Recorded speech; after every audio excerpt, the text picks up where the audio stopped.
इस वीडियो में हम लोग बात करेंगे कॉमन शेयर्स के बारे में और प्रेफरेंस शेयर्स के बारे में एंड इन दोनों के बीच के डिफरेंसेस के बारे में। पहले देख लेते हैं कॉमन शेयर्स क्या होता है। सो जब एक कंपनी आईपीओ निकालती है यानी कि अपने शेयर्स को पब्लिक करती है तो उसे कॉमन शेयर्स कहते हैं,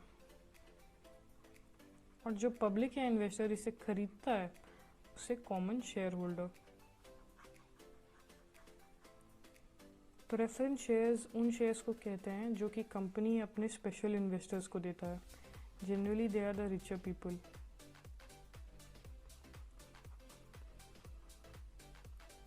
और ऐसे लोग को कहते हैं प्रेफरेंस शेयर होल्डर। अब देखते हैं कि दोनों के बीच में डिफरेंसेस क्या होती है। Voting rights common shareholder के पास होती है, yes they have voting rights. Voting rights preference shareholder के पास नहीं होती है। So we can say that कि प्रेफरेंस शेयर होल्डर्स जो होते हैं उनका कोई पार्ट नहीं होता है decision making of a company में, एंड कॉमन शेयर होल्डर्स का होता है as they have voting rights. So dividend common shareholders के पास जो होता है दैट इज नॉट फिक्स्ड और मैंडेटरी। यहाँ पे जो डिविडेंड होता है वो फिक्स्ड होता है, और ऐसे डिविडेंड को कहते हैं प्रेफरेंस डिविडेंड।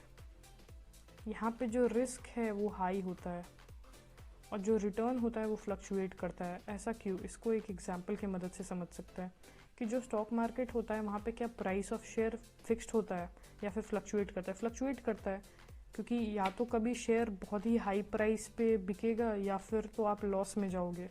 सो वहाँ रिस्क है और रिटर्न भी फ्लक्चुएट करेगा, या तो बहुत ज़्यादा रिटर्न मिलेगा या तो बहुत कम, या तो मिलेगा ही नहीं। So this difference in preference shares will be कि यहाँ पे जो रिस्क होता है वो कम होता है और जो रिटर्न होता है वो फिक्स्ड होता है।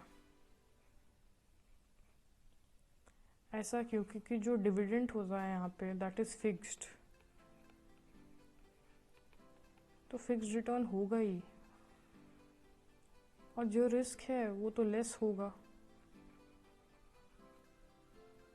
So the last difference between these two is कि जब लिक्विडेशन ऑफ अ कंपनी होता है सो जो प्रेफरेंस शेयर होल्डर्स है उसे फर्स्ट प्रेफरेंस दिया जाता है। So these are the differences between common shares and preference shares. I hope you found this video to be helpful. Please share it and also subscribe to get notified about the further videos.